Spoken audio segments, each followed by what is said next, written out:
اس کے لیے یعنی غمزدہ ہوتا ہے اور پریشان ہوتا ہے. ٹھیک ہے، چلیں آگے دیکھتے ہیں. ہم آپ کے سامنے ہم شیئر کر رہے ہیں اس وقت وہ فلائر کے جو ہم نے کل آپ سے ڈسکس کیا تھا کہ انشاءاللہ قریباً مجھے پروگرام ہم کنٹینیو کریں گے آفٹر عید 29 اپریل سے ہر سیٹرڈے کو. اب یہ تو کل میں نے آپ کے ساتھ شیئر کیا تھا. اب میری گزارش آپ سے یہ ہے کہ ہم یہ آپ کے ساتھ گروپ میں شیئر کر دیں گے. یہ جو فی الحال ہم نے یہی فلائر بنایا اس کا، تو آپ اسے اور لوگوں کو بھی بتائیں اور ان کو بھی جوائن کروائیں. اگر آپ کو ان سے پروگرام سے کوئی فائدہ ہو رہا ہے تو انشاءاللہ اس میں بھی کئی ایسے سیشنز ہیں جو دوسرے لوگوں کو اور آپ کو ضرور فائدہ دیں گے.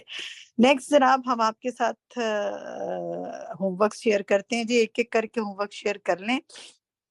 اس میں خصوصی طور پہ یہ جو قلم اٹھا لینے والا ہوم ورک ہے ذرا غور سے پڑھیے گا، اور باقی سارے ہوم ورکس بھی شیئر کرتے جائیں. یہ سارے انشاءاللہ آپ نے خود بھی پڑھنے ہیں اور لوگوں سے بھی شیئر کرنے ہیں. ترجمہ جو ہم آپ کو دے رہے ہیں وہ یاد کرنا ہے. کل آپ سے سنیں گے انشاءاللہ.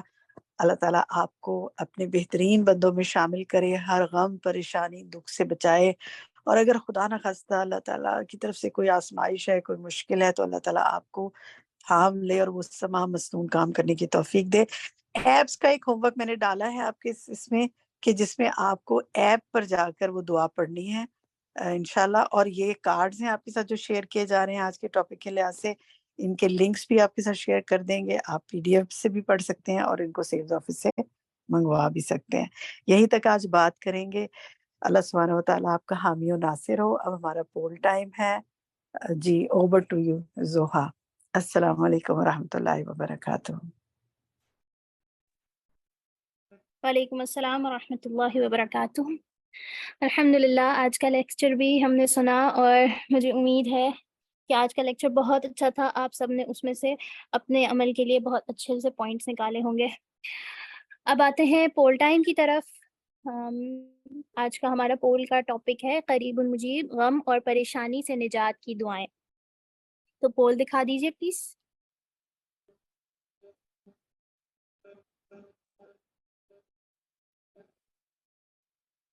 جی آپ سب کو پولز نظر آ رہے ہوں گے. اگر آپ میں سے کسی کو پول نظر نہیں آ رہے تو اپنے زوم کے مینیو میں نیچے 3 ڈاٹس پر کلک کریں اور اس میں پولز ان پروگریس کے آپشن کو سلیکٹ کریں. آپ کے سامنے پولز آ جائیں گے انشاءاللہ.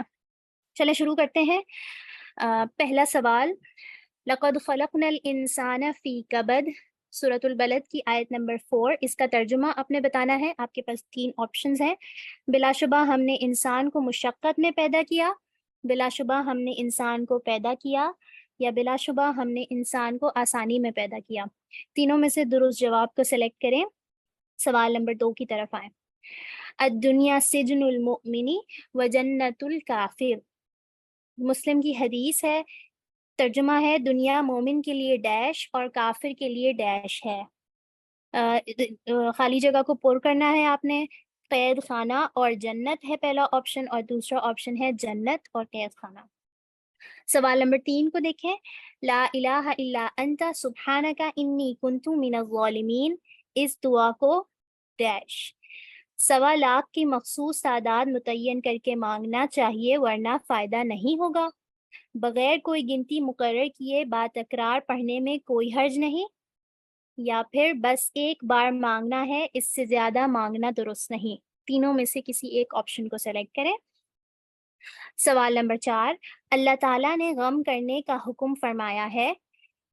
اس کے 3 آپشنز ہیں. جی ہاں غمگین رہنا پسندیدہ ہے، یا پھر جی نہیں بلکہ غم سے منع فرمایا ہے، یا پھر جی ہاں غم کا اظہار کرتے رہنا ایمان کے مراتب میں سے ہے. درست جواب کو سلیکٹ کریں. سوال نمبر 5، ولا تہنوا ولا تحزنوا، آل عمران آیت نمبر 139. اور نہ تم کمزور پڑو اور نہ غم کرو. یہ بات اللہ تعالیٰ نے کس غزوہ کے وقت مسلمانوں کو کہی تھی؟ غزوہ بدر، غزوہ احد یا غزوہ حنین؟ درست غزوہ کا نام سلیکٹ کریں. سوال نمبر 6، نبی صلی اللہ علیہ وسلم نے فرمایا مسلمان جب بھی کسی پریشانی، بیمار، رنج و ملال، تکلیف اور غم میں مبتلا ہو جاتا ہے، یہاں تک کہ اگر اسے کوئی کانٹا بھی چبھ جائے تو اللہ تعالیٰ اسے ڈیش اس غم و تکلیف میں بڑھا دیتا ہے، جانتا ہے لیکن پرواہ نہیں کرتا، یا پھر اس کے گناہوں کا کفارہ بنا دیتا ہے؟ درست جواب کو سلیکٹ کریں۔ سوال نمبر 7، عائشہ رضی اللہ تعالی عنہا کسی رشتہ دار کے فوت ہونے پر ڈیش بھجواتی تھیں، تلبینہ، نبید یا پھل؟ کیا بھجواتی تھیں وہ؟ صحیح جواب کو سلیکٹ کریں۔ سوال نمبر 8، توبہ و استغفار میں سب سے پہلے 2 آپشنز ہیں آپ کے پاس، دوسرے کو اس کی غلطی کا احساس دلانا ہوتا ہے یا پھر اپنی غلطی کا اعتراف کرنا ہوتا ہے؟ صحیح جواب کو سلیکٹ کریں۔ سوال نمبر 9، لا الہ الا اللہ تحلیل، سبحان اللہ یا سبحانک تسبیح پڑھنا ڈیش غم میں پڑھنا فائدہ مند نہیں اور غم سے نجات دیتا ہے، ان دونوں میں سے کیا درست ہے؟ اس کو سلیکٹ کریں۔ سوال نمبر 10، بائیں طرف والا فرشتہ ڈیش غلطی کرنے والے مسلمان بندے کی غلطی لکھنے سے اپنا قلم روکے رکھتا ہے، اگر وہ مسلمان پچھتا کر اللہ تعالیٰ سے بخشش طلب کرنا شروع کر دے تو وہ قلم رکھ دیتا ہے، ورنہ وہ ایک برائی لکھ دیتا ہے۔ اس میں سے کون سا جواب صحیح ہے؟ 6 گھڑیوں تک غلطی کرنے والے مسلمان بندے کی غلطی لکھنے سے رکتا ہے، 3 گھڑیوں تک یا 5 گھڑیوں تک؟ درست جواب کو سلیکٹ کریں۔ 43% لوگوں نے اٹیمپٹ کر لیا ہے، تیزی سے پرسنٹیج بڑھ رہی ہے۔ الحمدللہ ہم 60% پر پہنچ چکے ہیں، تو پھر ہم ریزلٹس بھی دیکھ لیتے ہیں۔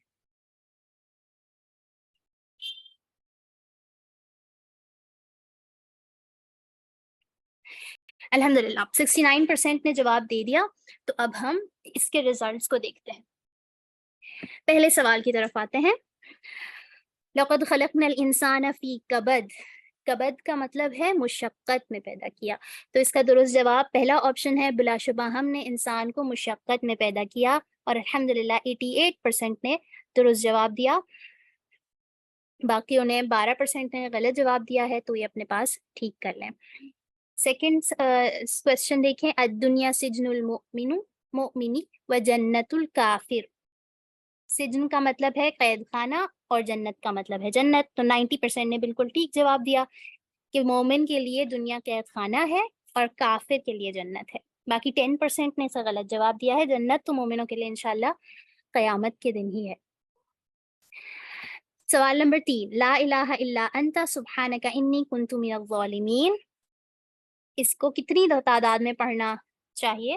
اس کی کوئی تعداد مقرر نہیں، بغیر کوئی گنتی مقرر کیے با تکرار پڑھنے سے کوئی حرج نہیں، بغیر کسی اسپیسیفک کاؤنٹ کے جتنا دل کرے آپ اتنا پڑھ سکتے ہیں، کوئی ایک کاؤنٹ مقرر نہیں ہے۔ اور 2% لوگوں نے اس کا غلط جواب دیا ہے کہ ایک بار مانگنا زیادہ، بس ایک بار مانگنا ہے، اس سے زیادہ مانگنا درست نہیں، تو یہ بھی ٹھیک نہیں ہے، آپ کو جتنا دل کرے آپ اتنی دفعہ اس کو پڑھ سکتے ہیں۔ سوال نمبر 4، اللہ تعالیٰ نے غم کرنے کا حکم فرمایا، اس کا 91% نے ٹھیک جواب دیا ہے کہ جی نہیں، بلکہ غم سے منع فرمایا گیا ہے۔ غم انسان کو ہوتا ضرور ہے، لیکن اس سے بچنے کی کوشش کرنی چاہیے، جس طرح آج ہم نے غم سے بچنے کے بہت سارے پوائنٹس سنے تھے۔ سوال نمبر 5، ولا تہنوا ولا تحزنوا، اور نہ تم کمزور پڑو اور نہ غم کرو، یہ اس کا بہت کنفیوژن ہے یہاں پر، تو اس کا صحیح جواب ہے غزوہ احد۔ غزوہ احد میں اللہ تعالیٰ نے مسلمانوں کے لیے یہ آیت نازل کی تھی۔ سوال نمبر 6، نبی صلی اللہ علیہ وسلم نے فرمایا، مسلمان جب بھی کسی پریشانی، بیمار، رنج و ملال، تکلیف اور غم میں مبتلا ہو جاتا ہے، یہاں تک کہ اگر اس کا کوئی کانٹا بھی چبھ جائے تو اللہ تعالیٰ اس کے گناہوں کا کفارہ بنا دیتا ہے۔ الحمدللہ اللہ تعالیٰ کی ہم پر مہربانی ہے کہ اتنی چھوٹی چھوٹی چیزوں پہ بھی ہمارے گناہوں کو اللہ تعالیٰ دھو دیتا ہے۔ سوال نمبر 7، عائشہ رضی اللہ تعالیٰ عنہ کسی رشتہ دار کے فوت ہونے پر تلبینہ بھجواتی تھیں، تو نبیز جنہوں نے سلیکٹ کیا ہے وہ غلط ہے، 97% نے بالکل صحیح جواب دیا ہے کہ حضرت عائشہ تلبینہ بھجواتی تھیں، کیونکہ تلبینہ دل کے غم کو دور کرتا ہے۔ سوال نمبر 8، توبہ و استغفار میں سب سے پہلے 100% نے الحمدللہ بالکل ٹھیک جواب دیا ہے، اپنی غلطی کا اعتراف کرنا ہوتا ہے۔ سوال نمبر 9، لا الہ الا اللہ تحلیل اور تسبیح پڑھنا 99% نے درست جواب دیا ہے، غم سے نجات دیتا ہے۔ 1% نے غلط جواب دیا ہے، اس کو درست کر لیجیے گا۔ سوال نمبر 10، بائیں طرف والا فرشتہ 6 گھڑیوں تک 69% نے ٹھیک جواب دیا ہے، باقی لوگوں میں بھی تھوڑی کنفیوژن رہی ہے یہاں پر، تو اس کو درست کر لیں۔ 6 گھڑیوں تک فرشتہ غلطی لکھنے سے اپنے قلم کو روکے رکھتا ہے، اس کے بعد اگر انسان توبہ کر لے یا پھر اس کو ندامت ہو جائے اس بات پر تو پھر وہ نہیں لکھتا، اور اگر وہ برائی کر دیتا ہے تو بھی 1 برائی لکھی جاتی ہے۔ الحمدللہ آج کے پولز سے مجھے امید ہے کہ آپ سب نے بہت کچھ سیکھا ہوگا۔ اللہ تعالیٰ آپ سب سے غم و پریشانی کو دور کر دے اور آپ کو دنیا و آخرت میں تمام غموں سے نجات دے۔ آمین۔ سبحانک اللہم و بحمدک، اشہد ان لا الہ الا انت، استغفرک و اتوب الیک۔ السلام علیکم ورحمۃ اللہ وبرکاتہ۔